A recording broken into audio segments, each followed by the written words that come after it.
So I'm sharing this video right now. I'm gonna put some bread in here to show you guys a new koi I got actually, and you can see her pretty good right now. It's that Kikukuru down there. I threw some bread in here, so maybe we'll get him to come up. She's 2 years old from Kota Koi Farms, and it's smaller than I would want for my pond, but I'm hoping that she has a lot of potential and she grows really big in this pond. At 2 years, she's done a fantastic job at growing. She's eating. She's been in here for 2 days now, and she's about 22 inches. And I hope now, with the difference between water hardening, none of her orange comes out. She might even come up for a piece of bread. But overall, her spine is perfect, and if she's got a long backbone. So if I can girth her up for a couple years, then I think she was a good addition to the pond. Not really too big right now and getting small fish in here and trying to grow them out. I'd rather just get at least a 4 or 5 year old and know what I'm getting, and then let them continue to thrive in a big pond and have a large amount of space to swim around at. So I'm not really a crazy fan of when I've designed this pond and built it that I was going to put a bunch of small fish and let them get big because they have a lot of room to grow. I'm actually doing the opposite. I'm getting really big fish and letting them finish growing here. But a friend of mine called me and said, hey, I think this is a great koi for your pond, and I think she's going to do really well if she has the kind of pond that you have. So we're giving her a try. So, I mean, overall, you guys can see her pattern is it's really fun. It's got this hard black line in between kind of all her orange.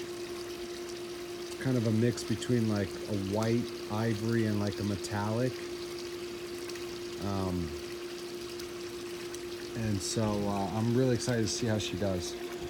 She is from Kota Koi Farm, and she won a grow out contest at a year old. So I just hope that she can put some girth on. I mean, we're already going into 1st of September this week. It's gonna we're kind of wrapping up the summer now. We're cooling down at night, but we're still 101, at least 100 right now. So that's why I'm still throwing food in pretty heavily, actually.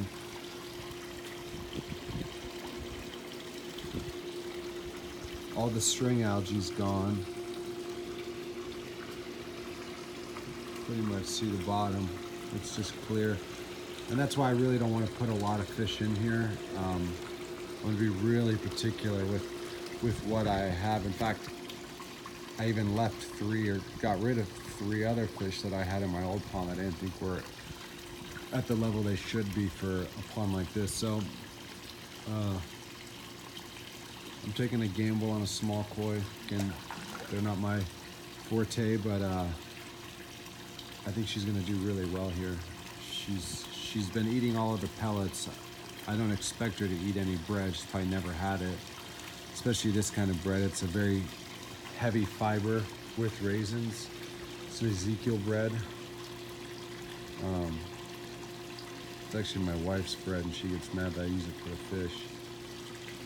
But it is what it is. So, but overall, the fish are doing really well. They're thriving. I feel like even their skin. I'm feeding growth right now, and there's obviously certain pellets for skin quality or red, but I really feel like not so much the red, just the skin quality of these koi since they've been in here are just doing so much better. They just look so good. And they stand out more in this pond than my last one. It's almost appreciating like a whole different koi in a weird way. Like I appreciated them in my old pond. I bought them. I mean, I've spent time and money growing them out, but they look a lot different in here.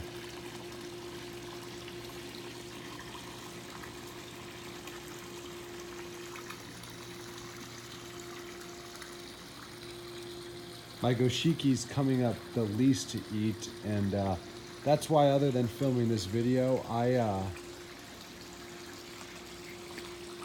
throw food in and I leave. I can look from my kitchen window, but I'm not spending a lot of time up here because I don't want to stress them out.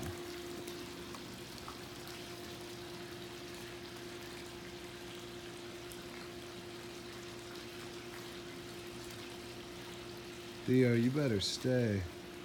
This little Frenchie's more anchor than buoy and might take a fall, but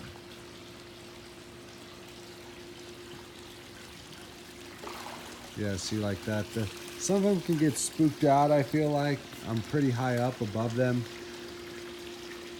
So, again, I try to not just stand over them while they eat.